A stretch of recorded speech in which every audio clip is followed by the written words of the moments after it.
Thank you very much. Thank you. Today, Israel takes a big step towards peace. Israel is a light unto the world. The hearts and history of our people are woven together. The land of Israel is an ancient home, a sacred place of worship, and a solemn promise to the Jewish people that we will never again repeat history's darkest hour.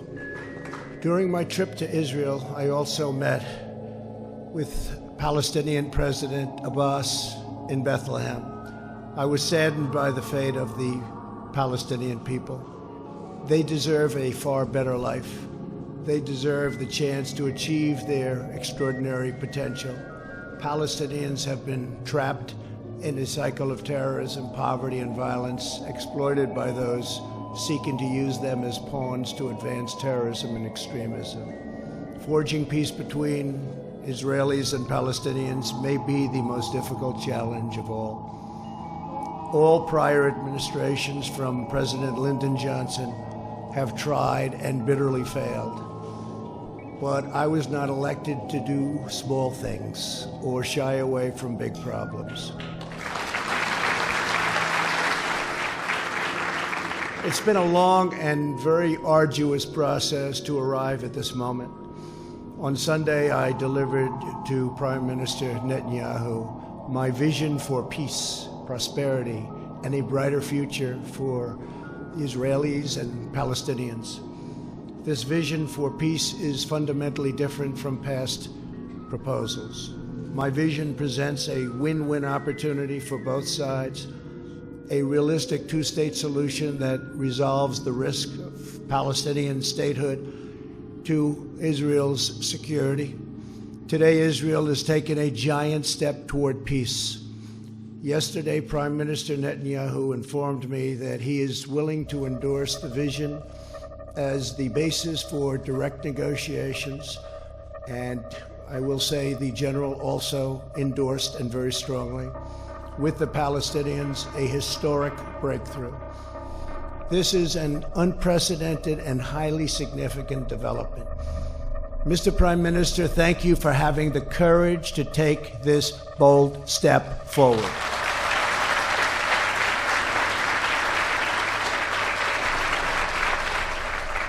Under this vision, Jerusalem will remain Israel's undivided, very important, undivided capital.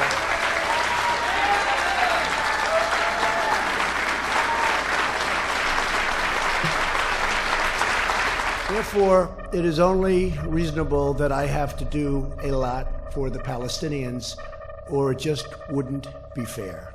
I want this deal to be a great deal for the Palestinians. It has to be. Today's agreement is a historic opportunity for the Palestinians to finally achieve an independent state of their very own. After 70 years of little progress, this could be the last opportunity they will ever have. The Palestinian people have grown distrustful after years of unfulfilled promises, so true. Yet I know they are ready to escape their tragic past and realize a great destiny. But we must break free of yesterday's failed approaches. This map will more than double the Palestinian territory and provide a Palestinian capital in eastern Jerusalem, where America will proudly open an embassy. Strong measures are taken to ensure that all Muslims who wish to visit peacefully and pray at the Al-Aqsa Mosque will be able to do so. This is a major statement. This is of major importance, and at the same time, our vision will deliver massive commercial investment of $50 billion into the new Palestinian state. You have many, many countries that want to partake in this.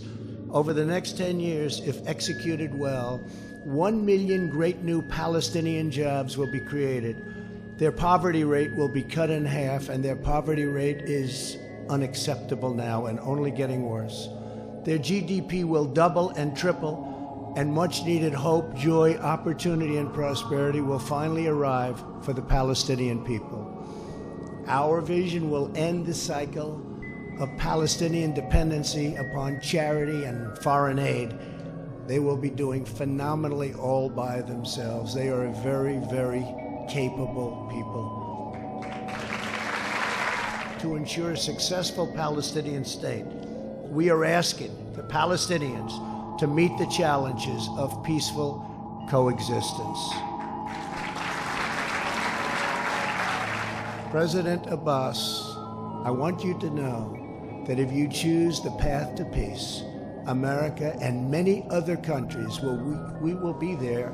We will be there to help you in so many different ways, and we will be there every step of the way. We will be there to help. There are many Muslims who never visited Al-Aqsa, and many Christians and Jews who never visited the holy sites in the West Bank described so vividly in the Bible. My vision will change that. Our majestic biblical heritage will be able to live, breathe, and flourish in modern times. All humanity should be able to enjoy the glories of the Holy Land. This part of the world is forever connected to the human soul and the human spirit. These ancient lands should not be symbols of conflict, but eternal symbols of peace. Together, we can bring about a new dawn in the Middle East. Mr. President, I believe that down the decades, and perhaps down the centuries, we will also remember January 28th, 2020. And on this day, you too have charted a brilliant future for Israelis, Palestinians, and the region by presenting a realistic path to a durable peace. You have been the greatest friend that Israel has ever had in the White House.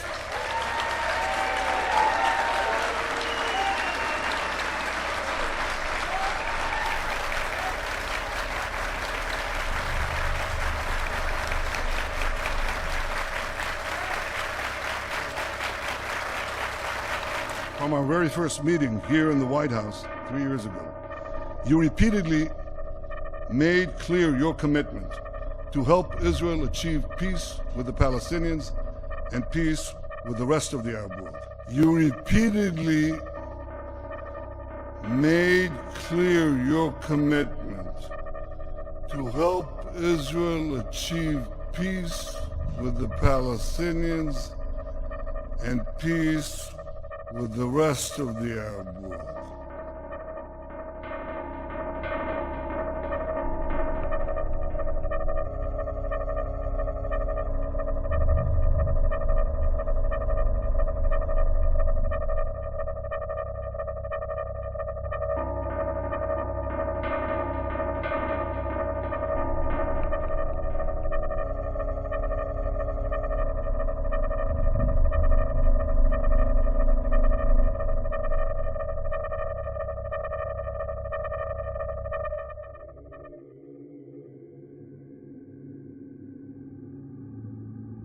And I'm very happy to be here with Jared Kushner, senior advisor to President Trump, and a very influential member of the White House staff. It's amazing how many very important topics you're touching right now.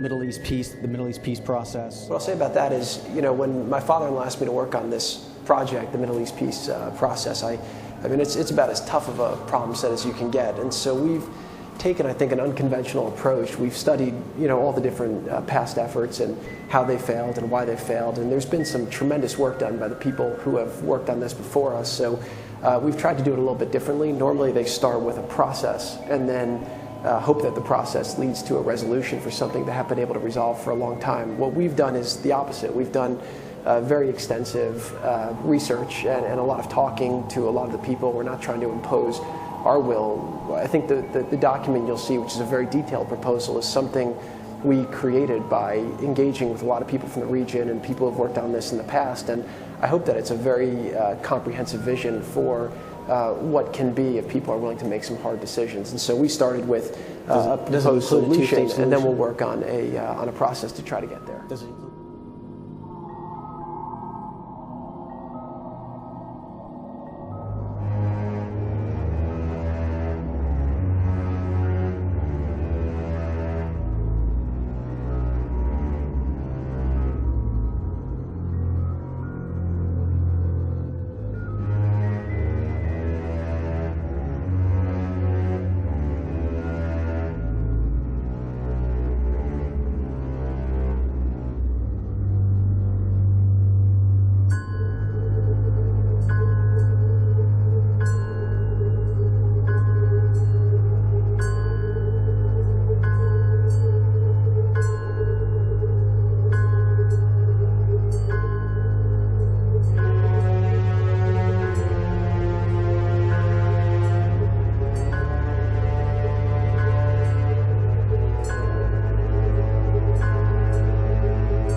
TV7 Israel News is made possible thanks to your generous donations.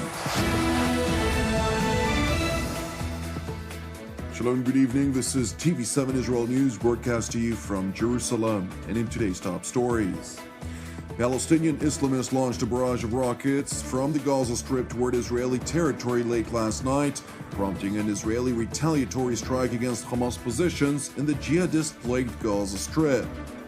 Israeli riot police dispersed dozens of Muslim worshippers after they held a procession on the Temple Mount, during which they called for an Islamic jihad for the so-called liberation of Jerusalem.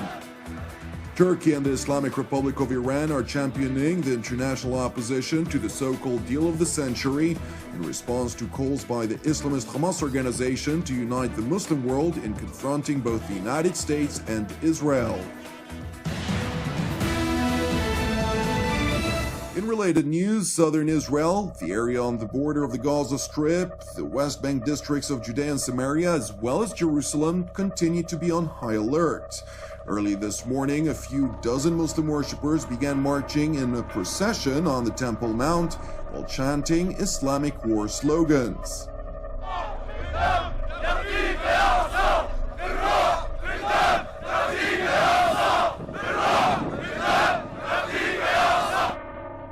The procession occurred after the weekly prayers at the Al-Aqsa Mosque. Israeli riot police immediately entered the Temple Mount and dispersed the marchers.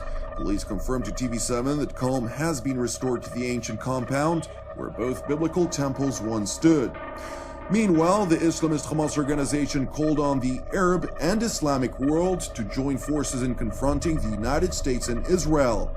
In a letter sent to the global Islamic leadership by Hamas leader Ismail Haniyeh, he reminded the Islamic nation's role and responsibility to defend what he refers to as Palestine in accordance with Islamic law, which forbids non-Muslims from controlling lands that were once under Islamic rule. According to the Islamist leader's top advisor and predecessor, Khalid Mash'al, Hamas has already started working on forming a united front against the American initiative. نحن بدأنا العمل ولسنا في مرحلة انتظار أو ترقب، لأننا نعلم خطورة هذه الصفقة، وبالتالي بدأنا العمل، بدأنا تحشيد قوانا، التواصل لتوحيد الصف الفلسطيني، التفاهم على استراتيجياتنا لمواجهة هذه الخطوة. نحن نملك أوراق قوة كبيرة على رأسها عدالة قضيتنا، نحن أصحاب الحق، نحن متجذرون في أرضنا، لا يستطيع الاحتلال أن يخرجنا من أرضنا، لا في الضفة ولا في القدس ولا في غزة ولا في 48. While numerous Arab states voiced support for the American-brokered peace initiative, Turkey and the Islamic Republic of Iran are championing the international opposition to the so-called deal of the century. In Ankara, Turkish President Recep Tayyip Erdogan declared his country's vehement rejection, declaring that it will never accept a plan that leaves Jerusalem in the hands of Israel. Bu planla işgal edilen Filistin topraklarının ilhakı amaçlanıyor. Türkiye olarak görünürde iki devletli çözümü kabul eden ama esasta Filistin'i tümüyle yok eden ve Kudüs'ü tamamen gasp eden bu planı asla tanımıyor ve kabul etmiyor. Kudüs'ü tümüyle İsrail'in kanlı pençelerine terk etmek sadece orada yaşayan Müslümanlara ve Hristiyanlara değil tüm insanlığa yapılmış en büyük kötülük olacak. Meanwhile, in Tehran, the top advisor of the Iranian supreme leader declared the Islamic Republic's unwavering commitment to the Palestinian cause, which the Ayatollah regime views as the top priority of the Islamic world. تردید جمهوری اسلامی ایران ساکت نخواهد نشست. مردم ایران به رهبری مقام معظم رهبری همچنان مسئله اول جهان اسلام رو فلسطین میدونن، هر کاری که لازم باشه انجام میدن، از جمله مشورت با کشورهای مختلف عربی که همچنان به قضیه فلسطین پایبند.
spoken with me yesterday in the night. The Lord did speak with me.